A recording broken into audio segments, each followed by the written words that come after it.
अस्सलाम वालेकुम नाज़रीन। नाज़रीन, पाकिस्तान में जो खबर सबसे ज्यादा डिस्कस हो रही है कि पाकिस्तान का जो सिस्टम है, निज़ाम है, वो धुआं मार गया है, निज़ाम कोलैप्स कर गया है, निज़ाम धर्म तख्ता हो गया, निज़ाम फारिग हो गया है, निज़ाम किरची किरची हो गया है। लिहाजा अब क्या किया जाए? अब इसके ऊपर डिबेट बहस जारी है और मैं खुद एग्री करता हूँ नाज़रीन कि ये एक ऐसा निज़ाम है जिसने लीच की तरह मेरा भी खून पिया है। ये एक ऐसा निज़ाम है जिसने लीचों की तरह नाज़रीन लिटरली आप लोगों का भी खून चूसा। ये एक ऐसा निज़ाम है जिसने पाकिस्तान के अशराफिया को सर्व किया है। ये ऐसा निज़ाम है नाज़रीन जिसने पाकिस्तान के ऐसी अशराफिया को हमारे ऊपर मुसल्लत किया कि जिन्हें ये एहसास ही नहीं हुआ, और वही अशराफिया नाज़रीन आज देख रही है कि मेरे कश्मीर में, आपके कश्मीर में एक खौफनाक किस्म का क्राइसिस है, और वही अशराफिया नाज़रीन इस सिस्टम के, इस निज़ाम की बेनिफिशियरी अशराफिया नाज़रीन इसके ऊपर खामोश है। शर्म आनी चाहिए बिलावल भुट्टो जरदारी को। शर्म का मुकाम है कि बिलावल मुंह टेढ़ा कर ये बता रहा है कि कश्मीरियों मुझे वोट दो, मैं कश्मीर को जन्नत बेनज़ीर बना दूंगा। कश्मीर का क्राइसिस क्या है, और बिलावल भुट्टो जरदारी का मुझे वोट दे दो जी, मैं तुम्हारे लिए मैं बना दूंगा, तुम्हारे लिए जाकर सिंध में बनाओ, लाले सिंध में जाकर बनाओ, जाकर जाकर उधर बनाओ, उधर जन्नत बेनजीर जो उधर बनी हुई है वो उधर जाकर तुम करो। कश्मीर ऑलरेडी जन्नत है, खुदा की बनाई हुई जन्नत है। उसकी खूबसूरती की वजह से, उसकी खूबसूरती संबलाइज करती है कि जैसे वो एक जन्नत है, और दैट्स वाई उसे जन्नत नज़ीर कहा जाता है। लेकिन बिलावल कह रहा है कि मैं तुम्हें बना कर देता हूं जी, तुम्हें जन्नत नज़ीर बना कर देता हूं जी, तुम मुझे जन्नत नज़ीर बना कर ना दो, आप हमें हमारा जो पॉलिटिकल सियासी मसला है उसका हल करवा कर दो, आप हमें कश्मीर के अंदर एक सियासी सोल्यूशन लेकर दो। एक पॉलिटिकल सिचुएशन वहां पर बनी हुई है। पाकिस्तान की कौमी असेंबली में बड़े बड़े जमहूरियत के बुर्ज बैठे हुए, बुर्ज खलीफा बैठे हुए, जमहूरियत, डेमोक्रेसी, अंग्रेजी, उर्दू, टाई, कोट, इतने बड़ी तोपें। लेकिन कश्मीर के ऊपर नाज़रीन एक इनिशिएटिव इनकी जानिब से नहीं नजर आ रहा। ये एक पॉलिटिकल सोल्यूशन है जिसका एक सियासी हल होना चाहिए। कल DGI-SPR साहब ने बड़ा क्लैरिटी के साथ इस चीज को एस्टेब्लिश किया कि भाई AJK गवर्नमेंट ये कर रही है, और AJK गवर्नमेंट की जिम्मेदारी है कि इसके अंदर से हल निकाले, इस चीज का सोल्यूशन निकाले। लिहाजा ये एक सियासी मसला है जिसका सियासी कोई ना कोई हल नाज़रीन निकलना जरूरी है। दूसरी जानिब नाज़रीन चंद डेवलपमेंट्स हुई हैं। सेनेटर मुशाहिद साहब ने, कौन से सेनेटर साहब ने, सेनेटर मुश्ताक साहब ने, माफ कीजिए, माजरत के साथ, सेनेटर मुश्ताक साहब ने नाज़रीन ये ऐलान किया है। अच्छा, वैसे अभी जब मैं ये वीडियो कर रहा हूं तो दोस्त यार बता रहे हैं कि उनकी शायद गिरफ्तारी हो गई है, अरेस्ट हो गया है। अनकन्फर्म खबर है, अभी तक कंफर्म नहीं है, लेकिन अभी वैसे दोस्त यार बता रहे हैं कंफर्म्ड है। अच्छा, दैट्स अ सैड न्यूज़ कि अभी भी जो बताया जा रहा है कि सेनेटर मुश्ताक साहब को गिरफ्तार किया गया। क्यों गिरफ्तार किया गया अभी तक इतलात नहीं है।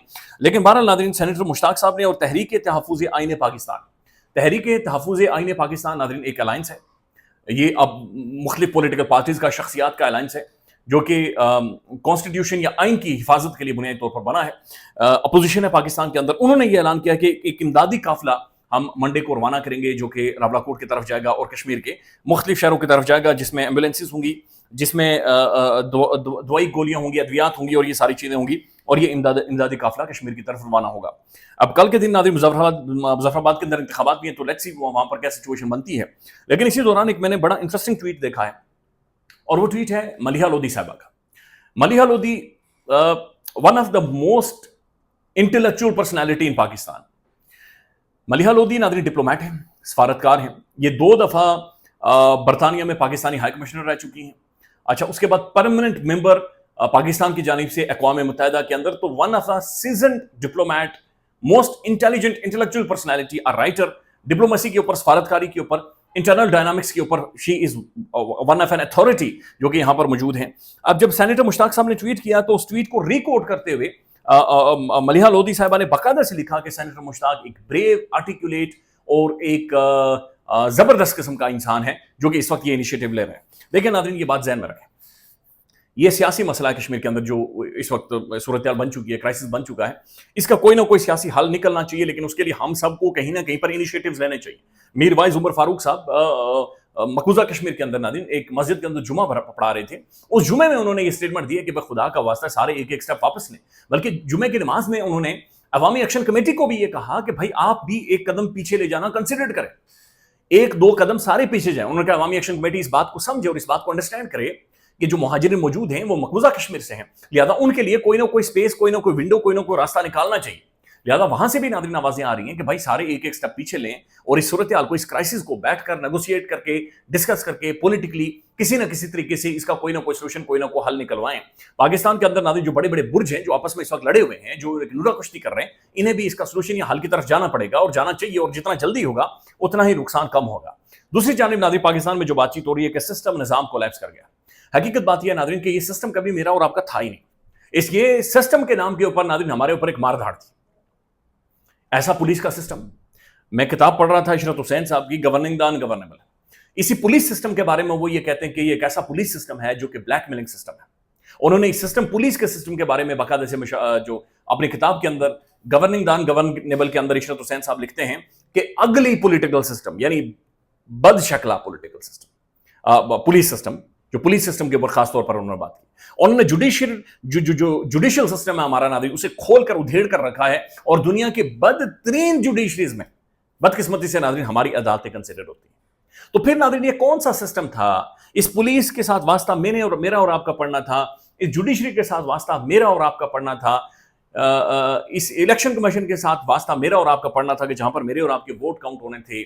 لہذا ناظرین یہ کون سا سسٹم, یہ کبھی ایگزسٹ نہیں کیا. یہ سسٹم صرف پاکستان کے اشرافیہ کو بینیفٹ کرنے کے لیے, اشرافیہ کو فائدے پہنچانے کے لیے, اشرافیہ کو باقاعدہ سے فیسیلیٹیٹ کرنے کے لیے ناظرین یہ سسٹم بنا ہوا تھا جو کہ ایگزسٹ کر رہا تھا. اور یہ محسن نقوی صاحب نے بالکل درست کہا, ٹھیک کہا کہ یہ سسٹم کھوکھلا ہے, یہ سسٹم کولیپس ہے اور یہ سسٹم اب بدبو مار رہا ہے جو کہ ہر طرف پھیل رہی ہے.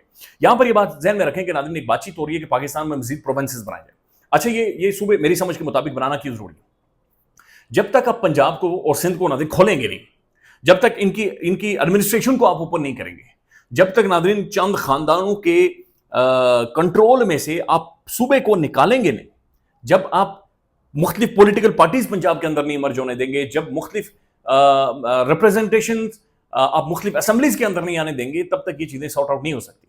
جب تک ناظرین جو طاقت کا مرکز ہے, طاقت کا سینٹر ہے, وہ چیزیں سلولی ڈائلیوٹ یا آگے نہیں ہوتی, تب تک کوئی بھی چیز فکس نہیں ہو سکتی. لہذا مختلف ایڈمنسٹریٹو یونٹس, مختلف پروونسز پنجاب کے اندر, سندھ کے اندر, خیبر پختونخوا کے اندر بہت زیادہ ضروری ہیں. اور جب تک یہ نہیں ہوتا ناظرین, تب تک چند ہی خاندان چیزوں کو, لوگوں کو, شخصیات کو مینیپولیٹ کرتے ہوئے سم ہاؤ بہرحال کسی نہ کسی طور پر چیزوں کو آگے لے کر جائیں گے اور اسی طرح سے وہ باقاعدہ سے آپریٹ بھی کرتا رہے گا. قمر دلشاد صاحب ناظرین, قمر دلشاد صاحب سابق secretary election commission, one of very prominent personality as well, انہوں نے بھی ایک سٹیٹمنٹ دی ہے. انہوں نے کہا کہ بھائی ترکی کا والا نظام ہمیں چاہیے. ترکی کے اندر کو 38 کے قریب ایڈمنسٹریٹو یونٹس ہیں اور بڑا تگڑا وہاں کا اردگان پریزیڈنٹ ہے. لہذا ہمیں ایک ایسا سسٹم چاہیے کہ جہاں پر ایڈمنسٹریٹو معاملات یا صوبوں کے معاملات ناظرین کھلے ہوئے ہوں, پھیلے ہوئے ہوں, اسکیٹرڈ ہوں, مختلف جگہوں پر ہوں, مختلف طریقوں سے انہیں ایکسرسائز کیا جا رہا ہو, اور ایک سینٹرل فگر بھی ہو یا ایک سینٹرل اتھارٹی بھی ہو جو ان ساری چیزوں کو دیکھے, تاکہ پاکستان کے اندر سسٹم یا نظام کسی طرح سے آگے جائے. پیپلز پارٹی کی جانب سے ناظرین اسٹیٹمنٹ آ چکی ہے اور پیپلز پارٹی یہ اسٹیٹمنٹ دے رہی ہے کہ بھائی جان بات یہ ہے کہ ہماری اسمبلی یہ سمجھتی ہے, کون سی اسمبلی, جنہیں میں وڈیرے بیٹھے ہوئے. پیپلز پارٹی ناظرین سندھ اسمبلی کی بات چیت کر رہی ہے. سندھ وہ والا ناظرین جہاں پر صاف پینے کے لیے لوگوں کے پاس پانی نہیں. وہ کہہ رہے ہیں کہ بھائی جو سندھ اسمبلی ہے انہوں نے ایک قرارداد منظور کی ہوئی ہے کہ یہاں پر صوبے نہیں چاہیے, تو ہماری اسمبلی کہہ رہی ہے. تو پہلی بات یہ ناظرین کہ اسمبلی کے اندر جو طریقہ کار جس طریقے سے آیا جاتا ہے, کیا وہ طریقہ کار ٹھیک ہے؟ کیا وہ ایک 22 طریقہ کار ہے؟ اسمبلی اپنے آپ میں ایک جوک ہے, اسمبلی اپنے آپ میں ایک ٹھٹھا ہے جو کہ وہاں پر موجود ہے. اور وہ کہہ رہے ہیں کہ چونکہ پنجاب کے اندر ایک ایسی قرارداد منظور ہو چکی ہے پنجاب کی اسمبلی سے, لہذا پنجاب کے صوبے آپ بنا سکتے ہیں لیکن سندھ کے صوبے ہم نہیں بننے دیں گے.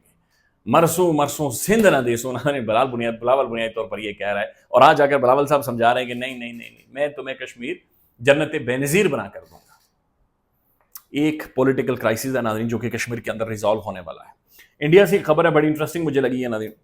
مودی آ کر یہ کہہ رہا ہے کہ مجھے جنزی نے گالیاں دی ہیں, ماں بہن کی گالیاں دی ہیں, اور اس نے کہا کہ میری ماتا جی کو بھی گالیاں دی گئی ہیں.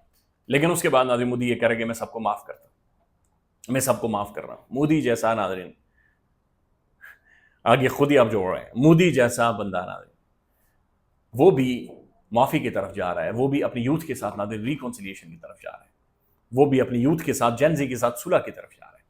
دنیا میں کوئی بھی معاشرہ, کوئی بھی سوسائٹی صلح کیے بغیر, ایک دوسرے کو گلے لگائے بغیر, ایک پولیٹیکل سولوشن کے بغیر ناظرین پروگریس نہیں کر سکتی.